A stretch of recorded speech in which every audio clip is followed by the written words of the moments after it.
السلام علیکم ورحمۃ اللہ وبرکاتہ۔ بسم اللہ الرحمن الرحیم۔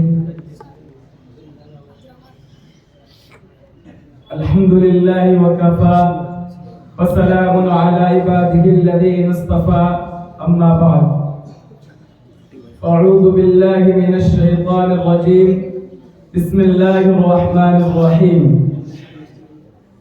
یا ایھا الذین آمنوا کتب علیکم الصیام کما کتب علی الذین من قبلکم لعلکم تتقون، صدق اللہ العظیم۔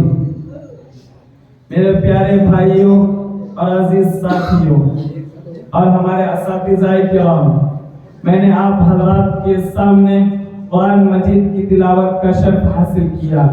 جو کچھ پڑھا ہے اس کا مطلب یہ ہے کہ اے ایمان والو، تم پر روزے فرض کیے گئے جیسا کہ تم سے پہلے کی امتوں پر فرض کیے گئے، تاکہ تم متقی بن جاؤ۔ ہر ایمان والے پر جس طرح نماز، زکوٰۃ اور حج فرض ہے، اسی طرح اللہ تبارک و تعالیٰ نے روزہ بھی فرض کیا ہے۔ یہ روزے پورے ماہ رمضان میں ہر سال رکھے جاتے ہیں۔ روزہ بہت ہی اہم عبادت ہے۔ اس عبادت میں بڑی خیر و برکت اور بھلائی پوشیدہ ہے۔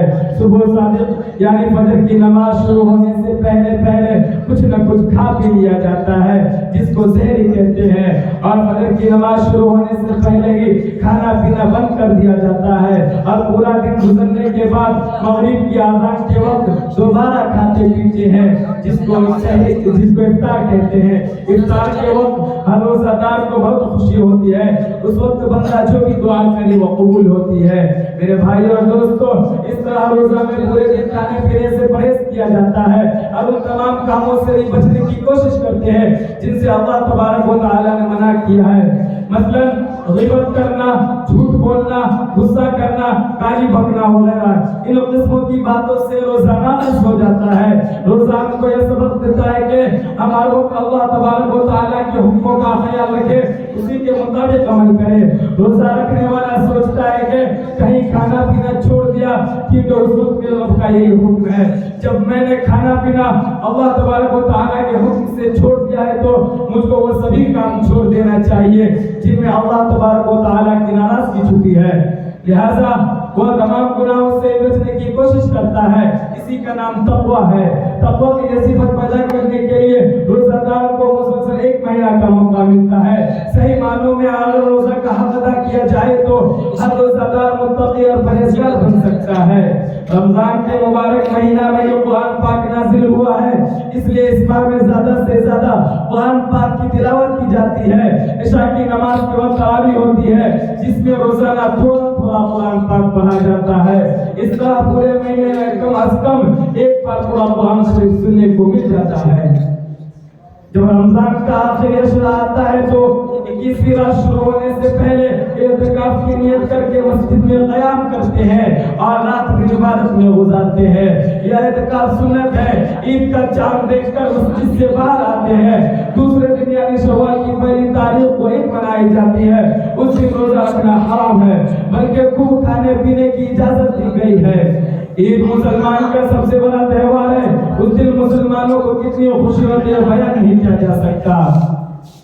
میرے بھائی اور دوستو، بڑے افسوس کی بات ہے کہ ہم مسلمان روزہ کا صحیح حق نہیں ادا کر پاتے اور نہ ہی قرآن پاک کا حق ادا کرتے ہیں۔ بہت سے مسلمان اس ماہ رمضان کے روزے بنا کسی عذر کے چھوڑ دیتے ہیں، اور جو لوگ روزہ رکھتے بھی ہیں وہ دوسری باتوں کا خیال نہیں رکھتے۔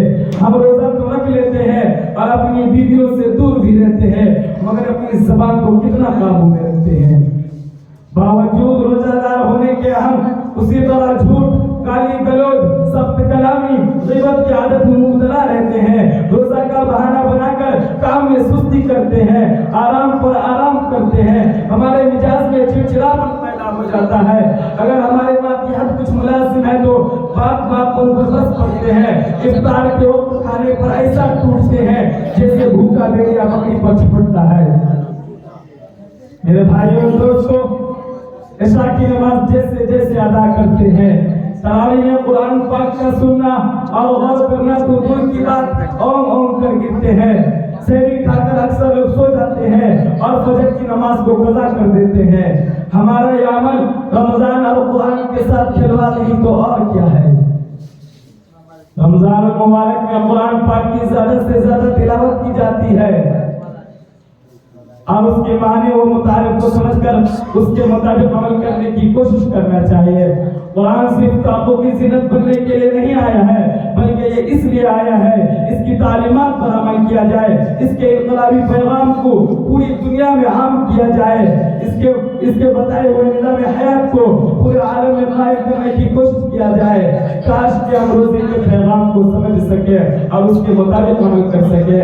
آمین وآخر دعوانا الحمدللہ رب العالمین۔